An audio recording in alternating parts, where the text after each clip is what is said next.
Hi, this is Penny Sansevieri with Author Marketing Experts, and it's a pleasure to be here with you guys today for Ask Penny Anything. So today we are going to focus on reviews because reviews tend to be a big challenge, I think, for a lot of authors in terms of getting them, how to get the readers to review books, how to get more reviews. Do you pay for reviews? Is Kirkus a good thing? Should you go through publishers weekly? When should you send reviews? There is a ton of content out there. So I do welcome, as you guys can, put your questions in the chat box. That would be great. And I am going to take, I know I see a lot of other questions in there. I'm going to take questions. I'm going to take the review questions. Oh, Robert, thank you so much for your comment. He said he just started our paid Amazon optimization course, and it's very good. Thank you so much. Our paid Amazon optimization course, just so you guys all know, is I think we have 18 videos in there now. Basically breaks down everything that you need to know about how to market on Amazon. And Robert, I'm gonna keep adding to those videos. In fact, I've got some questions into Amazon right now that I would like to get answered. So once they do that, I'll be posting that. I'll be posting a new update there. Okay, so Nikki asked, how do you get readers to leave a review? Whether it's all the scandal in the past with fake and bullying reviews, I can't be sure, but it's definitely a struggle to get reviewers to leave a comment. That's a great question, actually, Nikki, and I hope that you're on the call. If not, like I said, we are recording this. So generally what I've done is I will encourage authors to put a letter in the back of their book in order to encourage readers to leave a review. So in other words, a letter that encourages or mentions that reviews are hard to come by, would really appreciate your honest review of this book, and then a link to where they can find that book on Amazon. Now this tends to work really well with ebooks. So because they can click right through from the ebook file into the Amazon page, and there you go, and it's a beautiful thing. So that's my suggestion. I would also say that you should consider, if you have a newsletter list, or if you are on, if you have a following on Facebook, you're going to want to ask for reviews. Say, look, I would really like to have, reader reviews on this book. You should be prepared to give it away. If you do it that way, you should be prepared to give your book away, which I also encourage. I think that I think that it is if you're asking people to review your book and they don't have a copy of it, you definitely want to make sure that you send them a copy of your book for review. So I hope that answered your question. So let me see. So Joan asked, this is an interesting question. In the old days, we used an advanced publication date, but now doing that postpones Amazon sales. How do you handle advanced publication dates for book list, library journal, etc., without delaying the Amazon sales? That's a very good question. And what Joan is really talking about is she's talking about the long lead.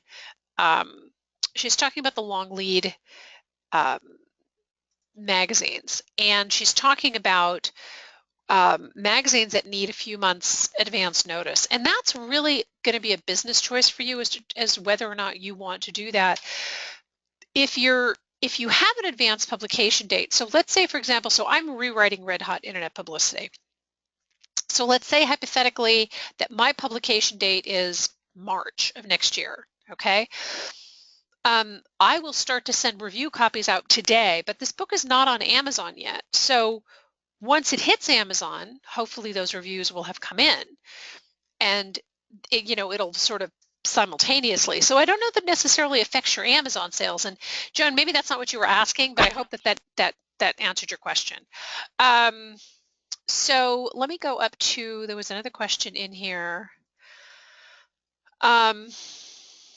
I'm trying to pull the review questions first. Robert, great question. How do you get Amazon expert reviews to respond to requests for review? I have not been getting any responses. So in the video series that you purchased, there is a there is a reviewer section. And I always appreciate feedback on these reviews, so let me know when you get a chance to review, to look at it, what you think. But generally, the reason that you're not getting a response is because maybe it's the wrong reviewer, so they don't necessarily review your particular genre of books, or the pitch is not strong enough, or the email subject line is not strong enough. And Robert, if you have a chance, and if you want to share, if you don't, that's totally fine. Type in whatever your email subject line is in the chat box, and let me take a look at that, because I will tell you that I don't do book reviews, but I still get pitched for them for some reason. I do review books on Amazon. So if I buy a book, I will review it because I understand how hard reviews are to get. So, but I do get pitched on reviewers, and almost 9 out of 10 cases, the subject line is the turnoff for me. So it's unfocused, or it just says something like, here's a book for review consideration or something like that. It doesn't really tell me anything. So if you don't mind putting that in the subject line, if not, I would go back and try to tweak that. The Amazon expert reviewers, the Amazon top reviewers, are a little harder to come by. And and they do tend to like nonfiction over fiction. It's something that I found just generally. But what I would also take a look at is, if you're looking at the top 10 reviewers, consider going down to the top, maybe the top 20, the top 50, even the top 100, because they also have merit. They have, there's a lot that they can do for your book, and they also show up being, part of that elite group of the top reviewers on Amazon. They will also show up generally with, something by their name, an Amazon reviewer or something like that, as you see on the Amazon page. So I hope that helps you.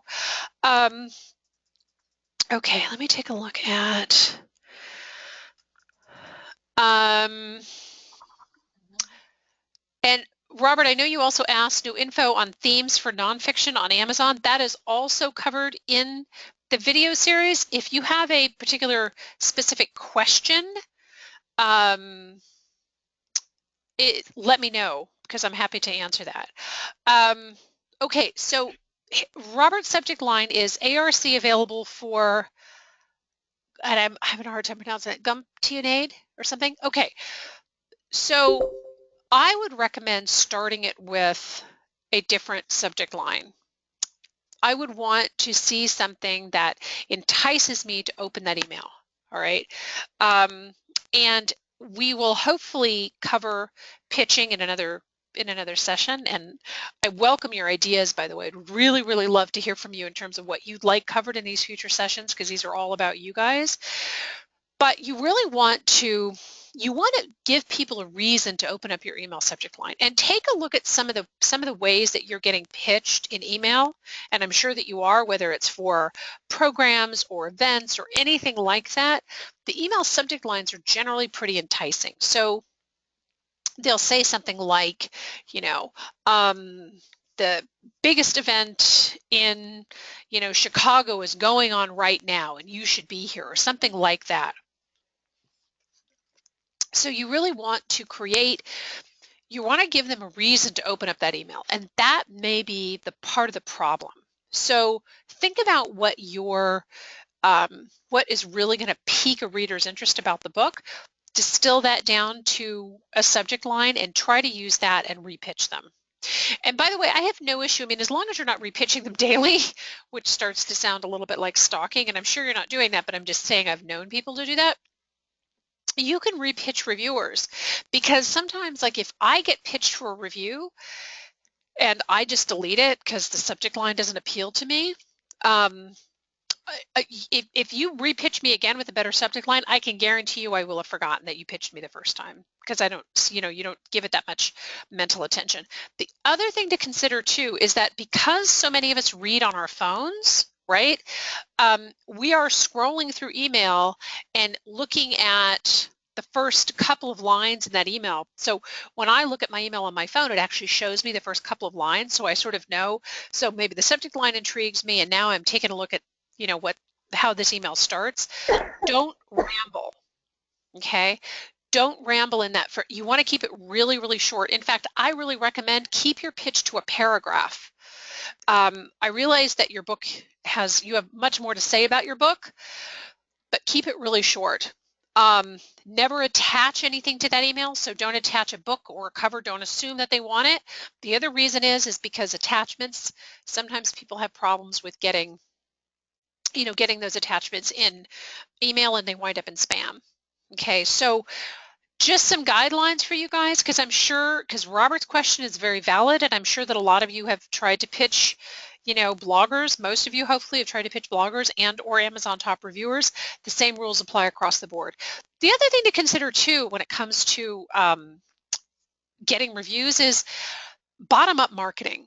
So I'm a huge fan of bottom-up marketing. And what bottom-up marketing is that you start small and grow from there, right? So I have 16 books out. My first book was never reviewed by the Amazon top reviewers, never in a million years. But I started with smaller bloggers and I grew from there. And the more people that I reached, the more people that I got to like the book, the more interest, and time goes on, and you start to get a little bit more known, I think, in your area of expertise or whatever that is. And now when I pitch them the new edition of Red Hot Internet Publicity, when I pitch the top reviewers, I will probably get, if I pitch 20, I will probably get between 10 and 15 requests. But that took some time to get there. This isn't just, oh my gosh, they all want to read a book on internet marketing, because how many books are out there on internet marketing, frankly?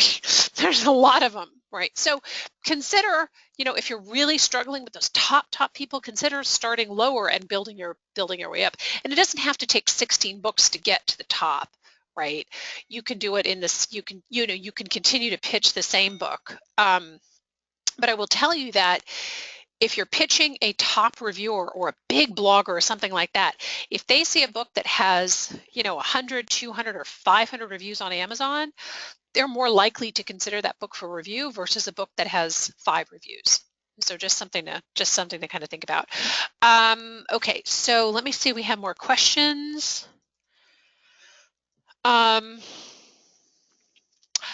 Ed, this is a great question. Does my book need to be published on Amazon before I ask an Amazon reviewer to review it? And the answer is no. Your book can be published. Well, your book, let me rephrase that. The book needs to be on Amazon. And I guess I misunderstood sort of the question. So the book just needs to be live on Amazon, because that's the specific goal for these Amazon, the top Amazon reviewers. If you have a pre-order on Amazon, so the book is not live, because live and published are two different things. If the book is not live, I would wait until the book is live until you pitch those reviewers.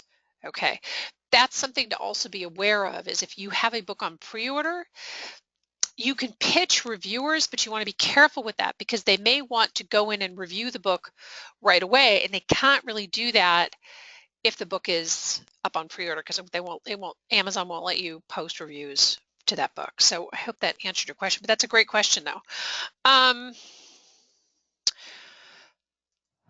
Joan asked, excuse me, if you have a second edition, how does Amazon decide whether to pull the old reviews over to that new title? Do sales ranks take prior editions into sales and consideration? That is a great question. And Joan, and many authors have struggled with that. So basically what she's saying is, if you have an old edition of a book and you publish a new one, can it replace the new one? And can you carry those reviews over and the sales rank? The answer is sometimes. So I have, I think, 4 or 5 different updated editions of Red Hot Internet Publicity, okay? So I could, in effect, combine them all and have thousands of reviews on Amazon, right? But only if I publish with the same publisher.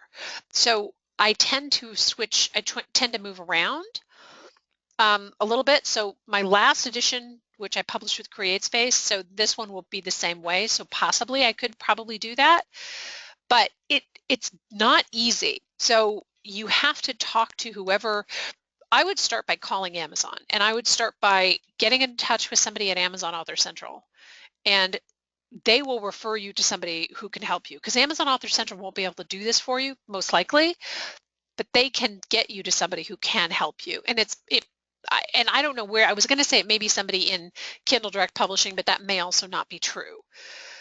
You do have to be patient with this because it can be done. I've seen it done, but it's not automatic. It's not like you would think that it would make more sense for Amazon to do this because it looks better for the book. Then they have fewer confusing titles on there because Amazon's all about the customer experience. You know, if you have 5 editions of the book, or in my case, like 4 editions with Red Hot, you have all these books sitting there. You know, why not combine it into one? So you'd think that would be intuitive, but it's not. You do have to work a little bit for it, but I know that it can be done. But it does have to be from the same publisher, because then there's an issue with the ISBN numbers and those changing, and it just starts to get a little weird. So call them, find out, be vigilant about this, because they can make it happen, but you won't get an answer on the first call. But I would be very interested to see what you find out. So if you want to contact me later, it would be great. Okay. Let me see here. New info.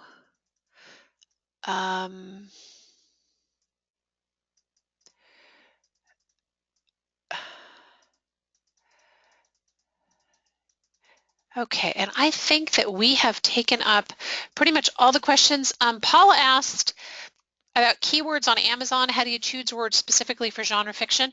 Paula, we covered that in the last webinar, which is up on YouTube. So on our YouTube page, which is youtube.com/bookmarketingame. And let's see here. Do they have any other questions? Any more questions? Otherwise, we are going to end this call right now. If you guys don't have any more questions, I'm just making sure that I've gotten everybody from the chat. Oh, Ed asked, under what conditions would you recommend trying to go with a traditional publisher or a hybrid publisher?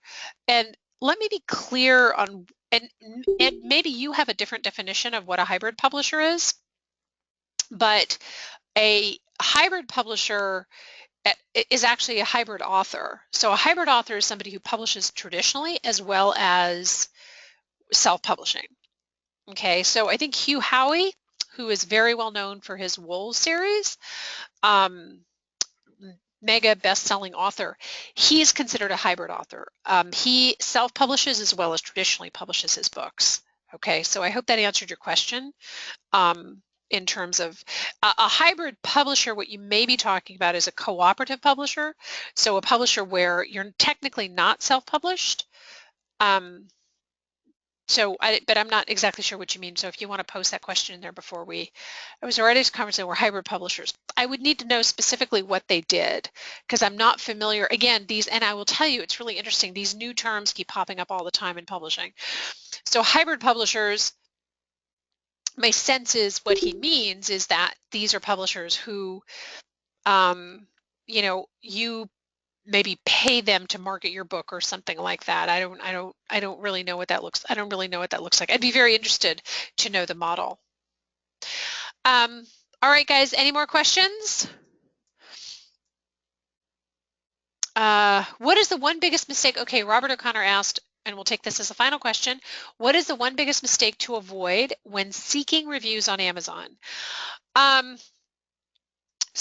I'm getting ready to post a blog post on this. I have a couple more questions that I'm waiting for Amazon to respond to me on. But the one biggest mistake I think that you can make is paying for reviews. So there are sites that are set up. There's a lot of sites actually that are set up where they will, for $5 a book or some ridiculously low number like that, you can get Amazon reviews. And there was a company called 5-star reviews on Amazon.com or something like that, and Amazon actually took them to court, and now they're out of business. So you want to be really careful with paying for non-legitimate reviews. However, and this is why I have an email into Amazon.